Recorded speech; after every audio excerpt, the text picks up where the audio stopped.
Hi friends, today I'm attempting a Castel card using a beautiful butterfly stamp by Hampton Arts. This particular stamp comes with a stencil which can be used with texture paste or with sponge dabbing or something similar. I'll be using a distress ink pad today. There are a few supplies other than the stamp, which are a pair of Spellbinders circle dies,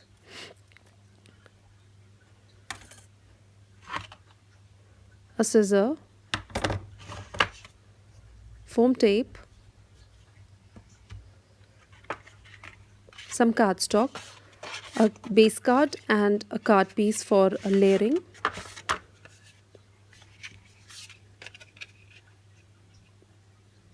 I want to keep a little border around the two layers. So I've trimmed the card piece accordingly and an extra piece of cardstock for stamping. I'll be using archival ink to stamp my butterfly image, and I'll be using a beautiful shade of distress ink with the ink blending tool for the background. My card will be a bit yellowish. I need a acrylic block to mount my stamp over it. These are the three pieces I'll be using to form my card. I have just cut both the sizes of the circles, and I want to layer it on top of each other so as to just have a little border around. I will be sticking the yellow paper with some foam tape on my card. Before that, I want to use my stencil, and I want to find out the area where I will be using my distress tool to add that particular stenciled image. I'm outlining it very lightly, and then I'll erase the lines later on. To use the stencil, I need to peel it out from the acetate which is sticked behind it. There is a little tackiness in the entire stencil, and it helps us to keep the stencil at one place. Then we can add all our amazing mixed media products like the texture paste and sprays and inks. Today I'll be adding a distress ink called Squeezed Lemonade with the help of my blending tool. I'll be concentrating it on the center and will be fading it out. I'm using circular strokes so that there are no streaky marks. I'll peel off the stencil very carefully and will adhere it back with the acetate. Doing this will increase the life of the stencil's tackiness, and we can use it again and again later. I'll keep the set together, and now I'll erase the pencil lines around the circle, and we will be ready to layer our cardstock one over the other. After adding the stencil marks, I need to position my yellow cardstock, and I'll stick it with the foam tape. This foam tape is amazing, and we can just tear it off very easily. I have just adhered the entire panel, and there is a slight dimension between the two cards.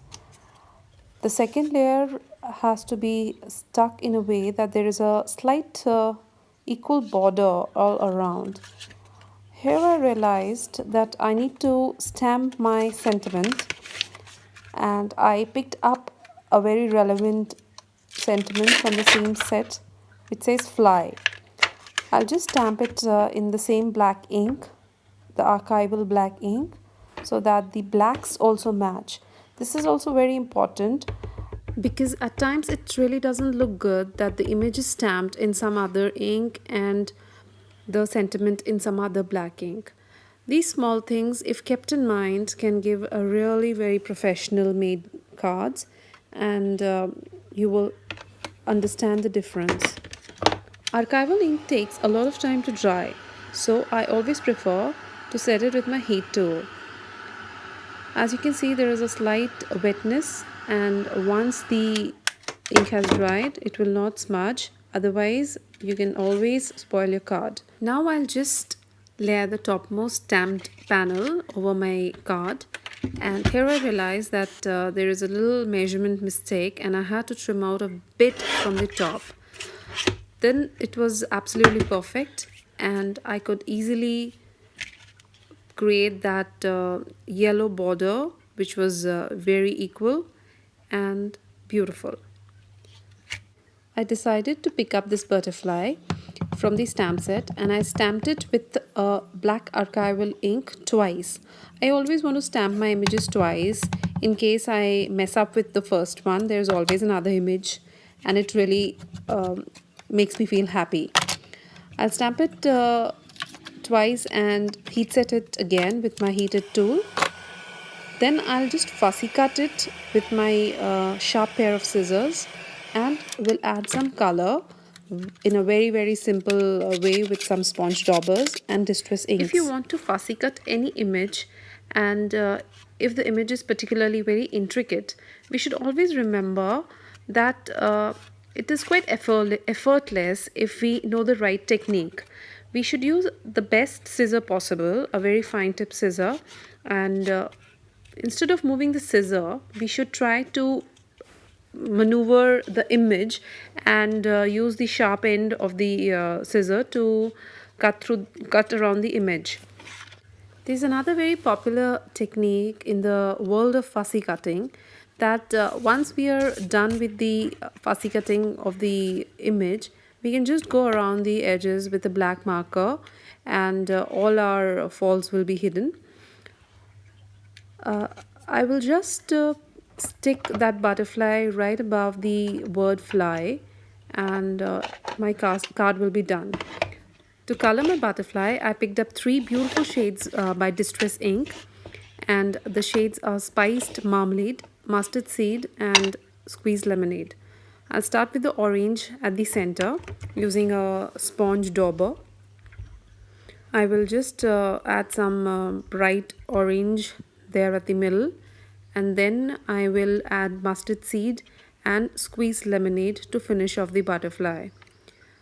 This will add a very beautiful shading and it is a very quick and easy way to add color. Circular motions always help to blend the color properly and there are no streaky lines. Lastly, I will just add a little orange color at the edges and it will help the butterfly to pop up from the background.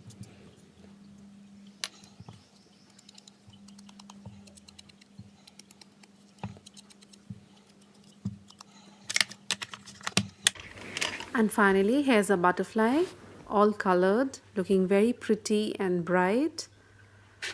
I will just have to adhere it on my card and my CAS style card is ready to be mailed.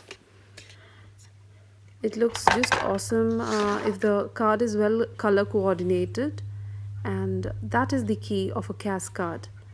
I hope you enjoyed my little effort and give it a try. Thanks for watching. See you soon.